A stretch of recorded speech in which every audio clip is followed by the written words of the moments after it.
Well, we didn't really have to wait long for the first big release of 2024. Here we are, like 2 and a little bit weeks into the new year, and we get the first drop of the big album of the year. I'm sure other ones will come in, but like this was kind of like the first one from a big artist. So you know what? Without further ado, let's just dive into it.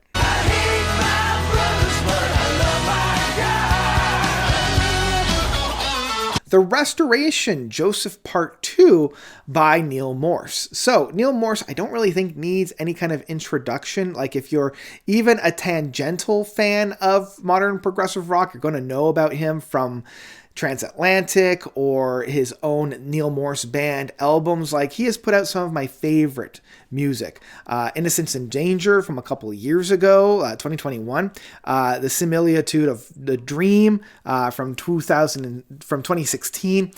But he's also put out a few, I wouldn't even call them clunkers or stinkers, just ones that I'm like, yeah, this is definitely formulaic. You know, it's definitely fitting within the mold of a Neal Morse album. No matter what happens with a Neal Morse album, I'm guaranteed 1 or 2 moments of pure bliss and pure joy.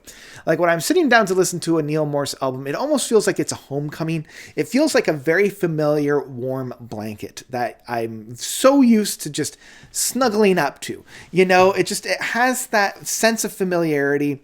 You know what you're going to get. And each time it pretty much delivers. So I can never really fault Neal Morse for being formulaic, for being familiar, for not really experimenting all that much or pushing the barriers. He knows what he does well, and he always delivers on that. And we have, a continuation of a concept record. This isn't his first in terms of continuing a concept record that he had put out in the past, but this is the first one that was kind of made in order to do so. Last year he put out part 1, The Dreamer, within this whole Joseph thing.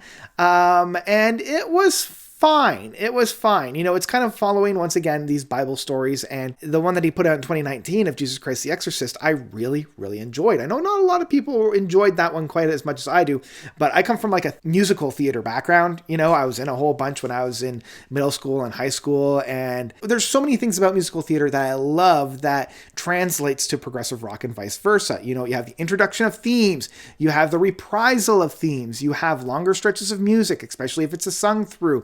You have these moments that come back, and you have grand crescendos, and you have these rounds of songs that like introduce and flow with one another. Like, yeah, it always surprises me that more theater kids don't like prog, and why more prog people don't like theater.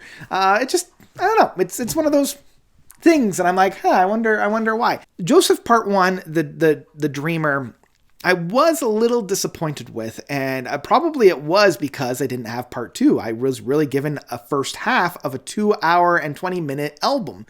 One of his longest to date, if you can believe it. Now we have part 2, and part 2 it's that connecty piece that I really like. This is the kind of sequel album that I really love, in that it brings context to part 1 and actually elevates my enjoyment of part 1. When I was preparing for this album, I listened to part 1 a couple more times, a handful of times, and I'm like, okay, I'm getting back into the groove, getting back into the sounds. I'm remembering a lot of this. It's still a good time. And I was primed and ready. And now we got the Restoration Part 2. And I will be honest, the first couple of listens that I had with this album, I wasn't all that excited for. You have the same cast of characters on here. Obviously, you have Neal Morse playing the titular character of Joseph. He's reprising his role in that case. But you're also getting Bill Harder, or Haber, I believe is how you pronounce Bill's last name. A lot of the Neal Morse Band individuals on here. Same with Eric Gillette and Alan Morse. But you also have Spock's Beard individuals like Ted Leonard, Nick DeVirgilo, and you're also getting Matt Smith, who again was on the first record. And a newcomer to this little posse of individuals, Ross Jennings, which I'm not surprised, seeing as he just came off of DMJ last year. It almost felt like, they had him in the recording studio and they're like, let's just do a couple more with you, but we're going to give you a couple more of these songs. So on the one hand, Ross's vocals do feel a little tacked on, it's just kind of like, oh, what do we want to do with his vocals? Like, we have this character. But it's also a little bit of a fresh air because, like, here's the thing. Here's the thing. I love Eric Gillette. I love Ted Leonard. I love Nick DiVirgilio. I love Matt Smith. But they all play in the same vocal sandbox that Neal Morse plays in. That's really one of the only low points, or I wouldn't even call low points, just concerns that I have about this album, especially coming from a theater background such as myself, where everybody has that distinct vocal sounds. And the other thing is, if I'm talking about, things that I would change if I were, behind the mastering and the production side of things.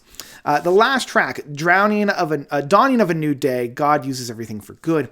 I would just say that I wish there was that big crescendo that I know that Neal is able to orchestrate rather than a fade out, because nothing bothers me more than a brilliant and massive and large sound being played out and faded out. And I would just left a little bit of a bad taste in my mouth, if I'm being perfectly honest, but here we are.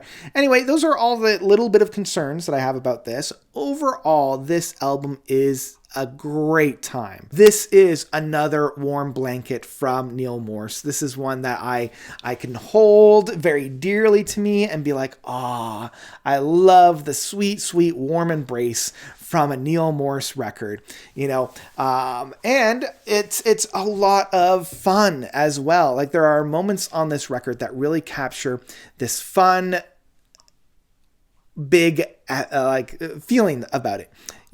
I do wish that I wish that the first half of this album was as strong as the second half, because I feel like the first half of the album really is fodder to move the story forward.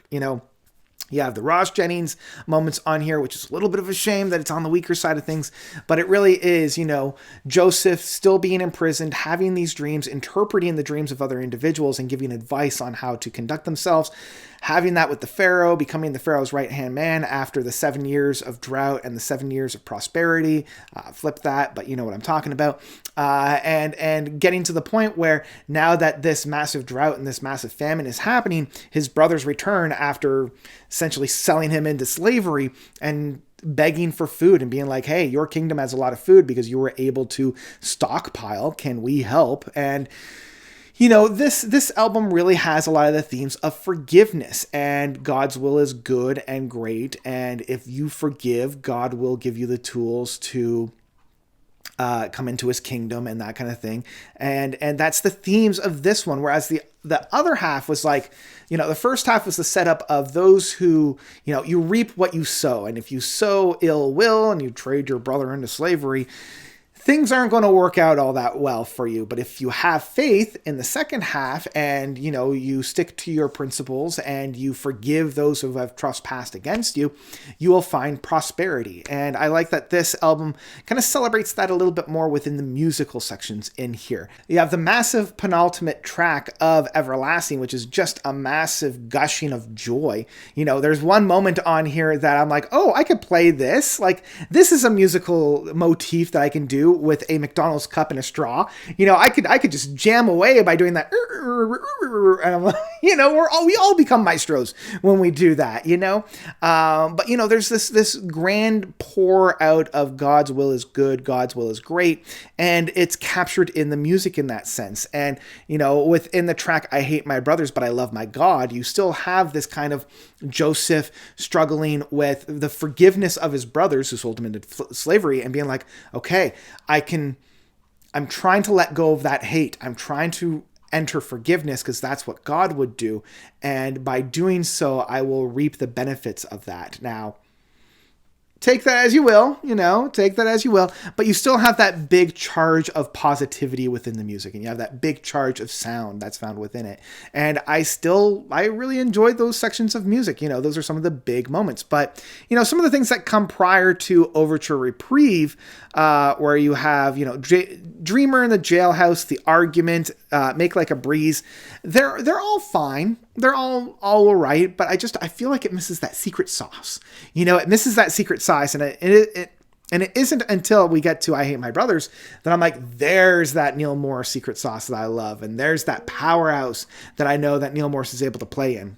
But I also enjoy the fact that Neal is still able to, test his abilities, especially within some things that he used to do with Spock's Beard, within, the a cappella and the rounds, within the vocalizations, within the argument and bringing Ben.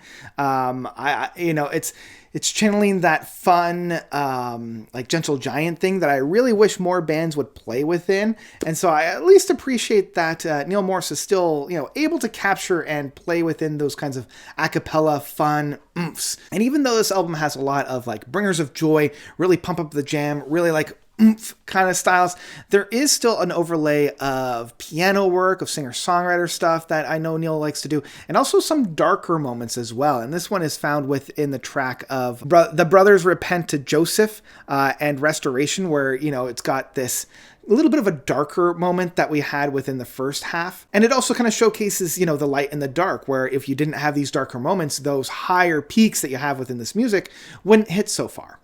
So yeah, overall, this album is an absolute treat. Like I said, it's that warm blanket, and it does what I love about these kind of 1-2 punches of albums where, a lot of motifs are introduced in the beginning of the, part 1 that are resolved in part 2. And I wouldn't necessarily say you have to listen to part 1 to get this, but it definitely elevates the music, especially where those motifs are coming from. Because in part 2, if you don't know where those motifs originated from or where those soundscapes came from originally and how they're being played in this one, then you're going to kind of miss the bigger themes and the bigger narrative that's happening. Now, that being said, I would highly recommend that you go back, listen to part 1, and then come in to listen to part 2. And I can't think of anybody that would be like, part 2, I think I'll start here. I think most people are going to listen to part 1 and then go into listen to part 2. But what I will say in that same kind of vein, if part 1 really didn't do it for you, I would say listen to part 2, get the full context, and it might elevate your listening experience. I know that's what happened for me because I really enjoyed part 1 a lot more after having the full context of part 2. So if you loved part 1, you're going to love part 2. If you didn't feel all that excited about part 1, you might get a little bit more out of this, I might say. But if you also have never really connected with Neal Morse's stuff, I don't know, you know what you're going to get. You're probably not going to connect with this one because it is still the very formulaic, very paint-by-numbers Neal Morse. In some ways, that's great, but in other ways, you might not be a fan. So with that all being said, my final rating for this album is The Restoration, Joseph Part 2 by Neal Morse is one that I would ultimately download. Yeah, that's what I've got for The Restoration, Joseph Part 2 by Neal Morse. What did you guys think about this album? Did you love it? Did you hate it? Whatever you thought, please let me know by commenting down below. Thank you all so much for watching. As always, you guys are definitely the best. And until next time, notes out.